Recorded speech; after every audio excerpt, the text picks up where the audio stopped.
Talk Sporty 101 continues with this advice. Include everyone in your sports conversations, except maybe the friend who has told you to knock it off with the sports because there is zero interest there. In that case, and in that case only, you are off the hook. For every other instance, I want you to think about the assumptions that get made about sports fans. For example, I have lost track of how many times I have walked into a networking function, or heck, even been at a restaurant, and the assumption gets made that the men in the room or the men at the table, including my husband, are more interested in talking sports than I am. When you exclude me from a conversation, I am much less likely to want to talk to you and build a relationship with you. On the flip side, assuming that all men like sports and want to talk about sports is a pretty dangerous one that can lead to a conversation that is just as awkward. Excluding a group of people because you think they don't look like a sports fan and including a group of people because you assume they are a sports fan creates communication challenges that will present bigger problems down the road. I should not have to be wearing a hat or tell you that I worked in sports broadcasting for over 20 years for you to use sports as a conversation starter with me.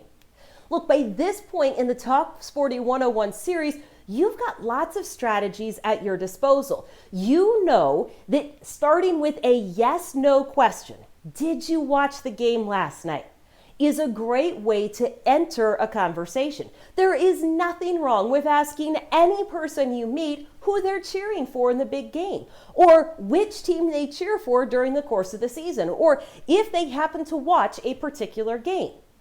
Their answer is going to be along the lines of yes and no, and you have enough tools now to keep the conversation going.